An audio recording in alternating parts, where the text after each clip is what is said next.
وَلْتَكُنْ مِنْكُمْ أُمَّةٌ يَدْعُونَ إِلَى الْخَيْرِ وَيَأْمُرُونَ بِالْمَعْرُوفِ وَيَنْهَوْنَ عَنِ الْمُنْكَرِ وَأُولَئِكَ هُمُ الْمُفْلِحُونَ.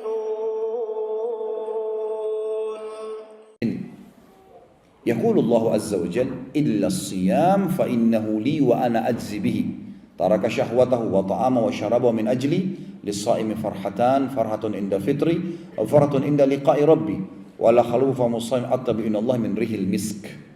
Terjemahannya, sebenarnya puasa itu, kata Nabi SAW, puasa itu semua amal ibadahnya anak Adam sudah ditentukan kadar pahalanya. Bisa 10 sampai 700 kali lipat. Kecuali puasa, karena dia milikku dan aku akan membalas secara langsung, kata Allah, karena dia meninggalkan syahwatnya, makanannya, minumannya karena aku.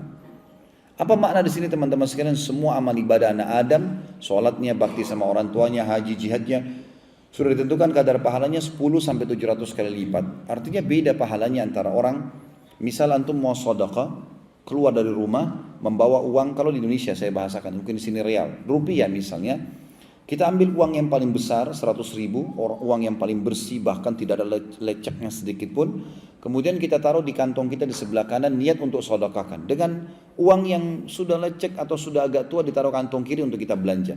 Ini beda pahalanya dengan orang yang uangnya tercampur. Kalau ada orang miskin yang minta, dia tinggal tarik, mau lecek, mau baru, mau tua, dikasih aja, tanpa juga melihat nilainya besar atau kecil. Akan beda pahala. Ada kemasan yang positif di sini.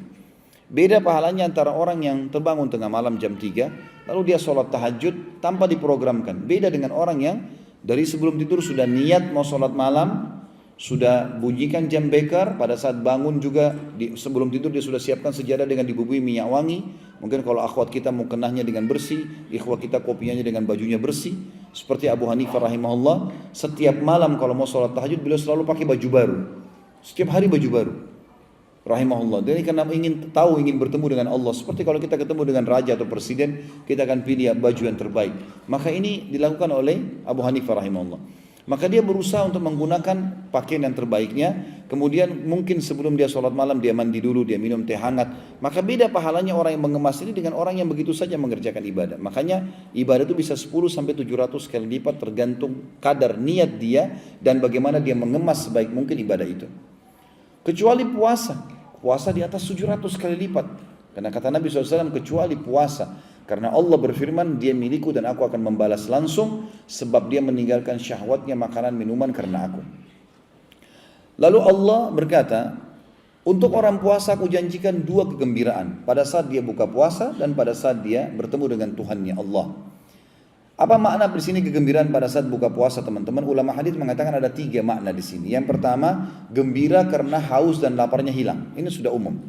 Yang kedua, kegembiraan yang didapatkan adalah karena dia berhasil mengalahkan syaitan yang dari sebelum sahur sampai menjelang buka puasa berapa detik menggoda dia untuk mengurangi kadar pahala atau membatalkan puasanya. Begitu dia azan maghrib, dia berarti dia sudah menang. Seperti orang kalau lomba lari sudah sampai garis finish, musuhnya nggak bisa buat apa-apa lagi. Ini kegembiraan pada saat buka puasa. Dan yang ketiga adalah kegembiraan karena dia bisa melipat gandakan pahala dengan membuka puasakan orang lain. Sebagaimana akan kita jelaskan nanti. Itu kegembiraan. Jadi satu hari kita bisa dapat pahala 50 pahala puasa, 100 pahala puasa, 1.000.000 pahala puasa. Tergantung antum mau berapa banyak. Tinggal buka puasakan orang. Ya, gitu. Maka kita akan panen pahala. Maka pada saat buka puasa kita akan gembira di sini orang-orang beriman karena dia akan panen pahala dia dan pahala orang yang dibuka puasakan. Sementara kegembiraan yang kedua adalah pada saat bertemu dengan Allah, artinya dia akan masuk dalam surga. Dan penutupan hadis, dan bau mulutnya orang yang puasa lebih wangi di sisi Allah daripada bau kasturi. Apa maknanya kalimat ini teman-teman sekalian? Tahu kasturi ya? Di sini pasti ada. Minyak kasturi biasanya mahal sekali ya, kalau yang asli itu. Tapi perlu digarisbawahi juga tidak semua orang suka baunya kalau yang buatan manusia yang ada di dunia. Lalu kenapa penggunaan kalimat kasturi di sini?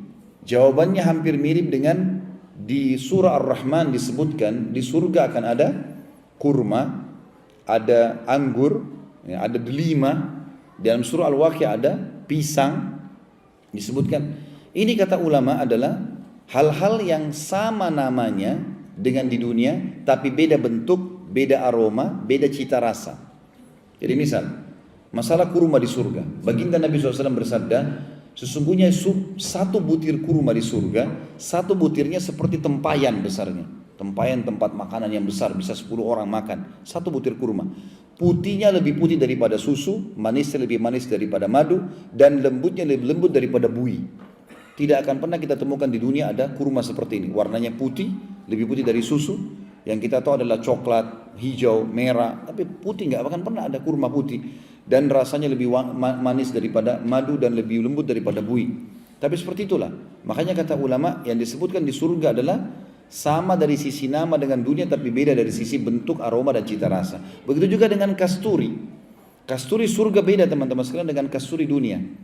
Banyak sering digunakan kalimat ini ya, seperti misalnya selain bau mulutnya orang yang puasa di sisi Allah lebih wangi dari bau kasturi, juga ada hadis tentang orang yang mati syahid.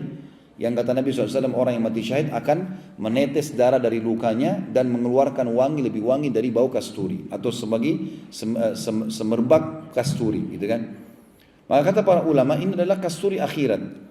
Dan yang dimaksud dengan kalimat Nabi SAW, sesungguhnya bau mulutnya orang yang puasa di sisi Allah lebih wangi dari bau kasturi adalah ahli surga yang rutin puasa.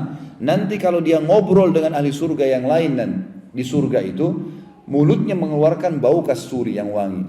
Dan ini tidak berlaku bagi orang yang tidak puasa. Misal, ada orang meninggal tidak sempat puasa Ramadan, mungkin karena kejahilan atau karena maksiatnya, lalu dia masuk neraka dulu, dibersihkan dosanya, lalu dia masuk ke dalam surga. Nanti dia nggak dapat fasilitas itu. Jadi ini bukan maknanya teman-teman, kalau kita baca dalam hadis misalnya, teman-teman baca buku, oh bau mulutnya orang yang puasa lebih wangi di sisi Allah dari bau kasturi. Bukan kita datang ke teman kita lagi puasa gini, ini cium bau mulut saya, kita tiupin ke dia. Itu bisa pingsan dia nanti. Karena pasti bau mulut kita ada, gitu kan. Jadi bukan itu yang dimaksud ya. Kalau antum lagi baca hadis ini, fahami. Ini maksudnya di akhirat nanti di surga. Kalau sudah masuk, bau mulut kita lebih wangi dari kasturi di surga nanti. Ini yang dimaksud. Orang puasa juga teman-teman sekalian kayak kita sekarang, ikuti 2 syarat mutlak yang sudah masyhur. Hadisnya saya yakin sudah sering didengar. Adalah sabda Nabi SAW, hadis Bukhari Muslim, man sama Ramadana imanan wa ihtisaban ghufira lahu ma taqaddama min dhanbi. Untuk menambah ekstra yang kita bisa dapatkan lagi puasa, selain pahala yang lebih besar sampai 700 kali lipat mengalahkan ibadah-ibadah yang lain, juga kita bisa membersihkan semua dosa kita dengan puasa itu. Dan setiap hari ada pembersihan dosanya. Sebagaimana sabda Nabi SAW, siapa yang berpuasa Ramadan karena keimanan dan mengharapkan pahalanya, 2 syarat, maka dibersihkan dosa-dosanya yang lalu. Apa maknanya keimanan teman-teman sekalian? Keimanan artinya semua orang pun tidak puasa, saya tetap puasa. Enggak ada urusannya antara saya sama Allah. Itu makna keimanan. Jadi bukan puasa karena enggak enak sama teman, enggak enak sama atasan, enggak enak sama pasangan hidup, enggak enak sama lingkungan, enggak. Memang karena Allah, itu keimanan. Siapa yang berpuasa karena keimanan, yakin ini perintah Allah dan mengharapkan pahalanya, maka dibersihkan dosa-dosanya yang telah lalu. Puasa ini teman-teman, harus diikutkan seluruh anggota tubuh kita puasa. Kalau tidak bisa sia-sia puasa kita. Mata harus puasa, telinga harus puasa, tangan puasa, kemaluan puasa, kaki puasa, semua puasa ini. Jadi bukan cuma perut saja dengan tenggorokan. Misal contoh sabda Nabi SAW dalam sebuah hadis sahih riwayat Bukhari, man lam yada' qawla az-zuri wal 'amala bih, falaysa lillahi hajatun fi an yada'a ta'amahu wa syarabah. Siapa yang tidak meninggalkan perkataan dusta dan perbuatan dusta, maka Allah tidak sudi menilai lapar dan hausnya. Jadi kalau puasa tapi masih dusta, batal puasanya. Amal-amal ini tidak boleh dilakukan.